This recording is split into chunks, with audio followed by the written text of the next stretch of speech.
You just gotta trust that like they won't like hate on you or judge you. Okay.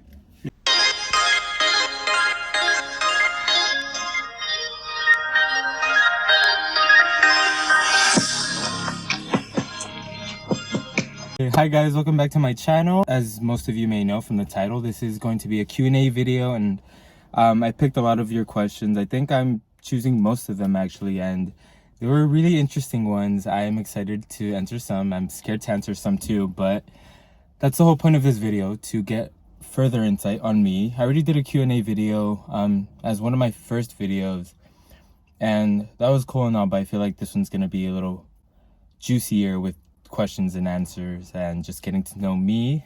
And I wanted you guys to meet someone special today, just someone that I love very much and that I know you'll love too. So this is my baby Nacho. Say hi, Nacho. Say hi. Okay.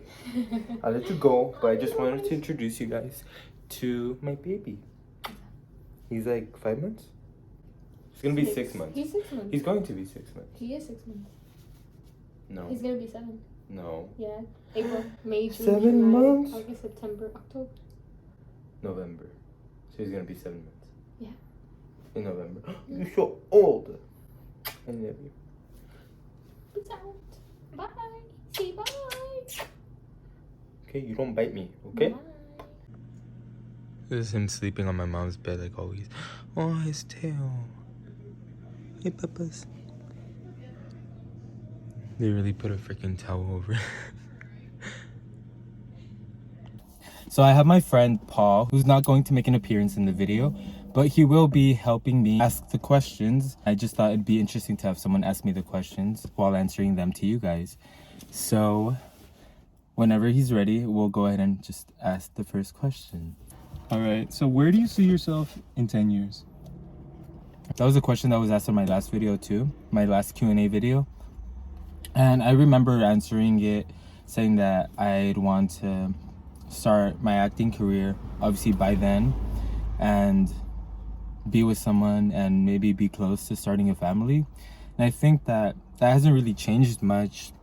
However, I feel like I would want to prioritize, already have started like my acting career in terms of like going to more auditions and just having more exposure, especially here on YouTube. I feel like the exposure on YouTube is going to help me a lot, so I definitely want to progress with that more. And obviously if I meet the right person by then that's ideal, and I wouldn't mind that also. But I also want to still have my friends that I have in my life right now and still have a great connection with them, and those are like the most important things to me that I would love to keep and have in the future.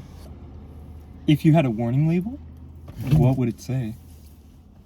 I think that's a funny and interesting question, because it can be, you can name something toxic about yourself, but I think something that can come as a warning label but not necessarily be toxic is that I'm a hard lover. I feel like I love very hard. That can also be like very bad for me, not necessarily too bad for the people that I love too hard, but I feel like sometimes it kind of makes me lose too much focus on myself. So in a way, that's kind of a warning label to myself as well as to other people. So I feel like that would be a good one. What's your favorite song right now? Oh, that's easy. You know I have it on repeat right now, but it's called Like I Used To by Tinashe. I'll insert like a 3-second clip just to show you guys which one. In my last video, I put a 10-second clip of Tinashe's song, and I got copyrighted, but I didn't get a strike or anything, but I just can't monetize the video. So I'm gonna do like a 3 to 5 second clip to my favorite current song right now. I'm sorry, gotta pass on. I gotta pass on you. Here's a more spicy one. Are you ready? Yeah. What's your body count? My body count is... What's my body count? What does that mean? Right, maybe in the next video. Are you more of a giver or a receiver? You can In terms of... Yeah, you can interpret that however you want. Well, or you in can terms just... of your dirty minds, I'm more on the equal side of that. But in terms of like just giving and receiving love and appreciation to people that I love, I feel like I'm definitely more of a giver. I don't know, I feel like that's always been me. So what do you like to do on your free time? I love running. I've mentioned it in my previous videos. I love running because it's very therapeutic to me. I love listening to music. I can't go a day without listening to music, whether it's one song or two. Something that I really can't live without. I also like just singing for fun. Sometimes I'll just put on my camera and sing a little, and even if it, like, most of the time it's trash, so I end up deleting it, but I just love doing that, exploring new sides of my voice and whatnot. I like writing also, so if I'm in the mood to like write a song, whether it's a lyric or two, I like writing it down in my notes app, and that's something that keeps me going, like with like my musical side, even though I haven't explored way too much of that. But just like driving around too and just clearing my head. I like going to places that put my mind at ease and just help me relax, because most of the time, you know, I'm pretty busy, work and school, and I like to find time to do those things, so I like to do all of that. So if you could have dinner with 3 people, dead or alive, family or famous, anyone pretty much, who would it be and why? It doesn't necessarily have to be 3. Yeah, but I mean, I can, for the sake of the question, I can answer 3. I feel like an obvious one would be Ariana Grande. I feel like that's definitely a no-brainer for me. I feel like one person, a non-famous person that I would like to have dinner with, just because I really never got to do that with that person, was the first guy that I had true feelings for, which was after my breakup back in 2017. So I feel like just for the sake of the experience, I would love to, you know, experience that. And then for the third person, I'm trying to think of someone who very comedic and entertaining and will definitely be a good time to eat with. I feel like Cody Ko would be funny. I feel like just thinking of all his videos and how funny they are and the way that he perceives people and talks about them, I think would be really funny. So that's an interesting one. What is the best advice you think anyone's ever given to you?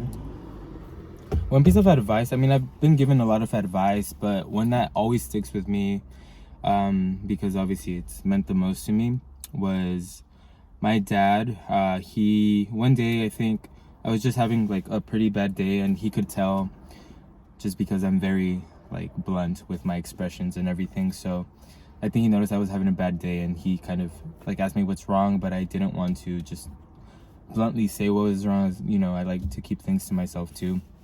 But he was just telling me like, hey, like whatever is wrong, you know, just remember that if it's not making you happy, then don't force or waste too much of your time on it, because then that's what causes you to be unhappy, when you're focusing too much of your time on things that don't bring that to you. And he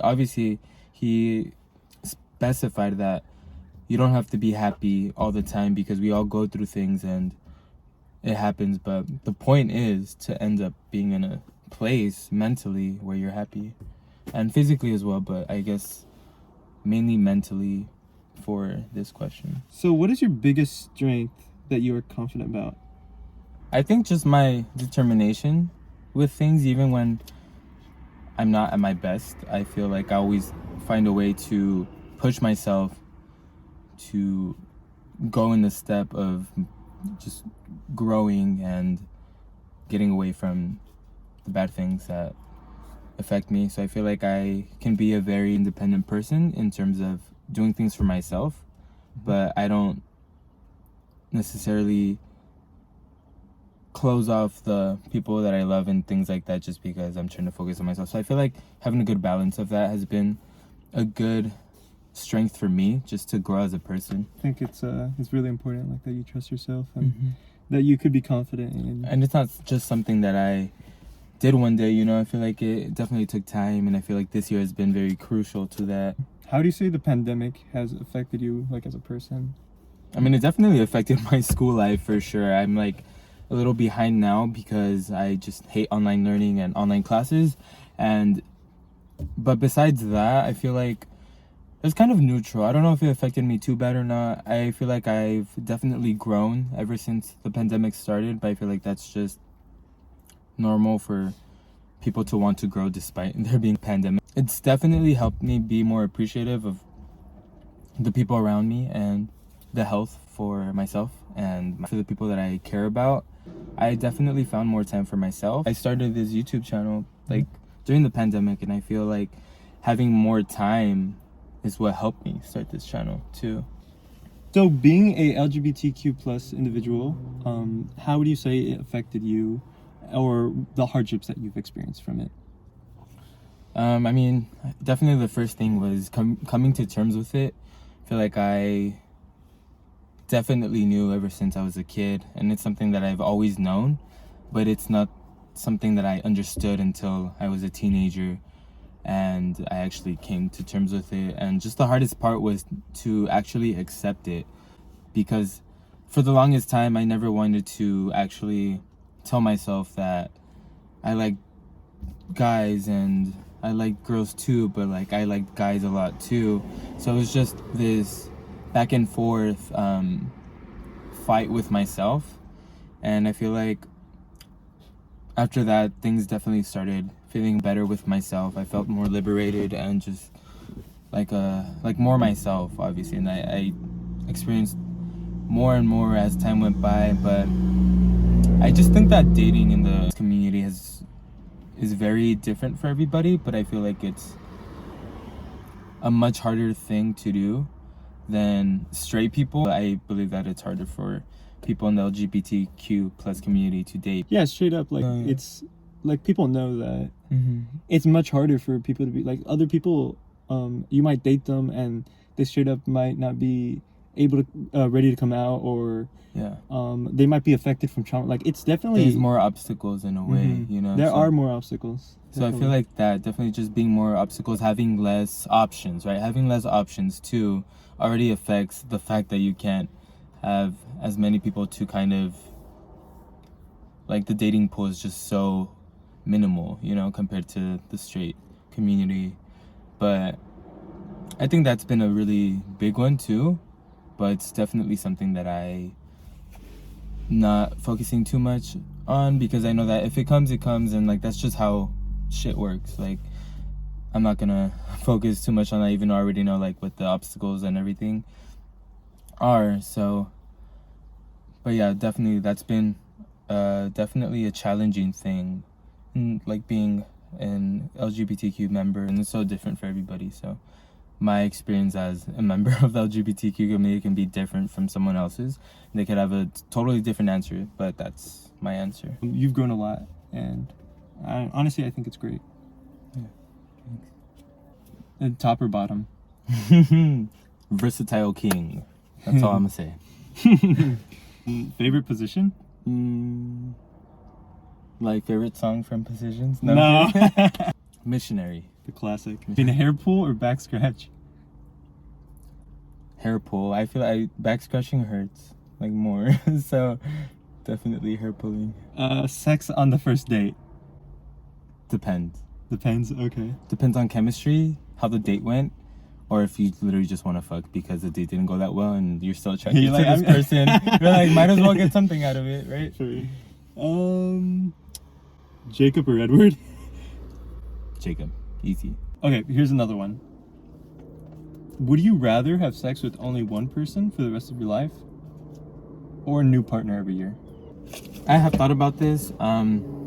I think ideally I'd want to be at a point in my life where one person makes me satisfied with every part of myself, and just in terms of the relationship where I'm genuinely happy and don't need anybody else. But I can see why people would say that they would like new partners, because it's just exciting and refreshing. But I think there was another question in there that asks, would you rather have a threesome with your partner or cheat?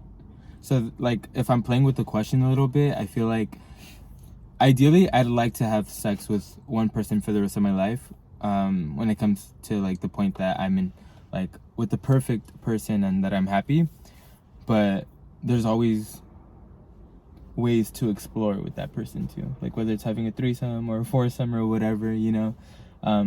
I don't ever see myself doing an open relationship, but I'm always obviously like open to doing that if my partner and I are open to it.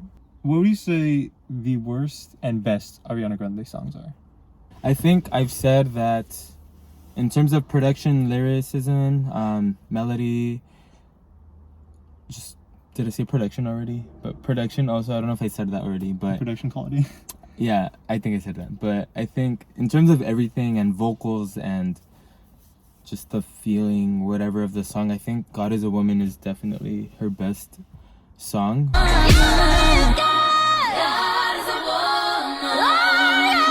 That's just a really hard one to top when it's just so perfectly done. And I don't think there's a worse song. I'm gonna answer that. So in her first album, her debut album, there's this song with Mika. It's called Popular Song. It was only put on her album just to promote his album too. So it was like she was kind of doing like charity work in a way. But then again, I don't know how famous he was. I don't think people know him. So I don't think he was helping her out really. But I would say Popular Song definitely would probably be at the bottom of my list. Because it's so corny and cheesy, and it's like it can literally be on Kids Bob. What would you say the biggest turn on is, and what would be like a big turn off for you? I think the biggest turn on is when someone has their shit together and is a very mature person. I feel like I've talked to people who kind of have their things together, but just that maturity is not there. The perspectives they have on life is kind of trash, and like I feel embarrassed for most of them. So I feel like a turn on is definitely someone who can communicate for sure, like who's very communicative and can have proper conversations with you. And just when someone's very passionate about what they talk about and what they love, I feel like that's definitely be a turn on. And I've met people like that before. And a turn off, I would say just immaturity. I think just immaturity, if I'm being honest, like not having proper conversations. So it's like the opposite of what I just said before. Should I do physical turn-ons and offs? Go for it. Okay. Physical turn-on, when someone just like touches you very gently and like in a very caring way, like, you know, like they touch your shoulder, or like they just like hold your back, or just play with your hair. I feel like the most gentle ways of touching someone is like the most important, I think, and definitely is a turn on. And turn offs, I don't know, it depends really, but I don't like it when it's too aggressive, like when what is it, just when physical touches are too aggressive. But then again, that depends. But I think that mainly like someone's too rough, doesn't understand like the limits or the boundaries, and that's definitely a turn off. What would you say your love language is? I took a test on this like on a website like a few years ago, and I forgot exactly what it was. But if I would have to pick for myself, like that I think is genuinely my love language, it would be quality time, I think, and physical touch. Is that one? Yeah, that's Okay. the one of the 5. Okay, so I would say a good mix of those two, definitely. Thank you guys so much for watching. I really enjoyed this video, and thank you to my friend Paul for helping me out here. And I enjoyed this one. I hope you guys enjoy the questions and the answers specifically. If you want me to do another Q&A video answering some of the questions that you obviously didn't ask, then please leave it down in the comments below. Remember to give it a like, subscribe if you would like to support my channel and view more videos. Definitely would mean a lot to me. I only want to expand this channel and just grow with it. Thank you again for watching. Like, subscribe, comment, anything, and I'll see you in the next video.